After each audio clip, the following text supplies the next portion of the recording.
بسم اللہ الرحمن الرحیم۔ السلام علیکم ورحمۃ اللہ وبرکاتہ۔ گمنام سپاہی۔ یہ واقعہ اس وقت کا ہے جب بھارت سے مسلمان اپنا سب کچھ لٹا کر پاکستان آ رہے تھے۔ انتہائی دلخراش واقعہ ہے۔ بانی پاکستان قائد-اعظم محمد علی جناح اپنی یادداشتوں میں لکھتے ہیں، میں قیام پاکستان کے بعد ایک دفعہ ٹرین میں سفر کر رہا تھا۔ ٹرین میں بھارت سے آئے ہوئے چند لوٹے پوٹے اور مفلوق الحال مہاجرین بھی سفر کر رہے تھے۔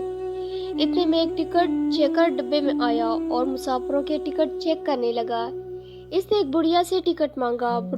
بڑھیا نے بڑی لجاجت سے ٹکٹ چیکر سے کہا، بیٹا ہم بھارت سے اپنا سب کچھ لٹا کر پاکستان آئے ہیں، ہمارے پاس کھانے کو پیسے نہیں، ٹکٹ کہاں سے خریدتے، ہمیں معاف کر دو۔ قائد اعظم لکھتے ہیں، میں کچھ دور بیٹھا یہ منظر دیکھ رہا تھا۔ وہ ٹکٹ چیکر مجھے شکل سے نہیں پہچانتا تھا۔ میں دیکھنا چاہتا تھا کہ وہ ٹکٹ چیکر اس موقع پر کیا کرتا ہے۔ بڑھیا کی بات سن کر ٹکٹ چیکر کی آنکھوں میں آنسو آ گئے۔ وہ بولا، اماں میں جانتا ہوں کہ تم سچ کہہ رہی ہو، مگر تم ہی بتاؤ ٹکٹ نہیں کٹے گا تو ریل کیسے چلے گی، ریل نہیں چلے گی تو پاکستان کیسے چلے گا، لہٰذا ٹکٹ تو ضرور کٹے گا، مگر ٹکٹ کی رقم میں اپنی جیب سے ادا کروں گا۔